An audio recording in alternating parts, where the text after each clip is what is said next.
A shopping mall is a machine built for crowds. Every square foot of tile and glass is designed to handle the constant friction of thousands moving, talking, and shopping at once. At closing time, that machine begins to power down. The music cuts. The motors driving the escalators stop. The primary lights dim, leaving only the emergency overheads to illuminate the vacant corridors. For several hours every night, the only people left inside these massive concrete shells are the overnight janitors. Their job is to sweep and polish floors that won't see another person for 6 hours. Because these halls were never meant to be empty, the sudden silence is heavy. Without the background noise of a crowd to absorb it, the sound of a single dripping faucet or a shifting HVAC vent carries for hundreds of yards. Kevin, a janitor at a major complex outside Minneapolis, was used to the quiet. His nightly routine was a mechanical cycle of buffing floors and emptying trash bins in the main retail wings. Around 2:30 a.m., he was working directly in front of a clothing store. Its interlocking steel security gate was pulled tight and padlocked, as it had been since the mall closed. While he buffed the tile, he noticed a tall man in a dark jacket standing inside the locked store. The man slowly moved his hand along a rack of shirts, browsing the inventory as if the boutique were still open for business. Kevin radioed security, assuming someone had been locked inside.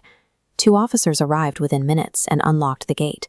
They searched every corner of the sales floor, but the interior was completely deserted. The surveillance footage only deepened the confusion. From the angle of the camera over Kevin's shoulder, the man was clearly visible, but the cameras mounted inside the store showed the aisles were entirely empty the entire time. As they locked the gate back up, one of the officers asked Kevin if the man had looked at him. When Kevin said yes, the officer mentioned that the janitor who worked this shift before him had reported the same encounter. Kevin requested a transfer to a different property the following week. The storefront was physically secured, yet he couldn't reconcile the fact that a customer was still browsing an empty room. Moving away from the storefronts leads into the food court. At night, this hub feels like a stagnant warehouse of plastic chairs and abandoned trays. This was Melissa's area. Every night, she mopped around the Storyland train, a small trackless ride that sat parked near the center of the court. To prevent accidental movement, maintenance workers followed a strict safety check every night at 10 p.m. They physically pulled the power cable from the train and left it coiled on the floor. At 3:10 a.m., Melissa heard a brass bell ring.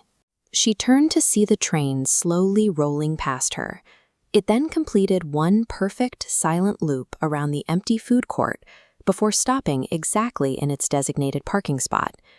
Maintenance arrived and confirmed that the power cable was still sitting on the floor. There was no battery and no electrical connection to the motor.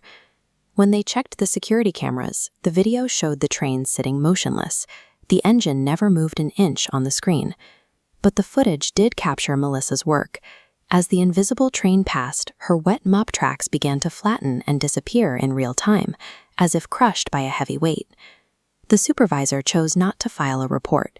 He told Melissa that the train simply runs its route after 3 a.m., treating the event as a standard, if unexplained, part of the building's nightly operation. The most isolated parts of the mall are the service corridors. These are narrow, concrete tunnels that connect loading docks and stockrooms, areas the public never sees. A janitor named Daniel was cleaning one of these corridors when he saw another worker 50 feet ahead of him. The man pushed a yellow cleaning cart and turned the next corner just as Daniel approached. Daniel followed, but he noticed a discrepancy in the sound.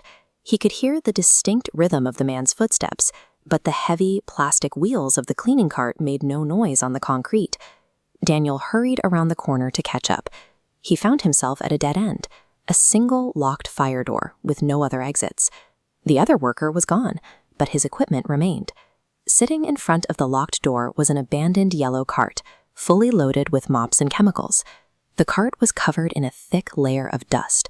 When Daniel checked the inspection tag, he saw the last signature was dated 12 years ago. His radio suddenly crackled.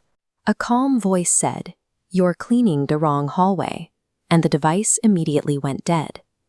The next morning, Daniel showed his supervisor exactly where he had been. When management checked the current building blueprints against Daniel's path, they found a conflict. The hallway Daniel had been cleaning didn't exist. That section of the corridor had been removed from the map over a decade ago. These buildings are designed to facilitate specific routines: shopping, cleaning, and moving through defined paths. Sometimes those routines seem to persist even after the people are gone and the hallways have been sealed. If you see a light in a dark wing of a mall tonight, it may just be the building repeating a day that ended years ago.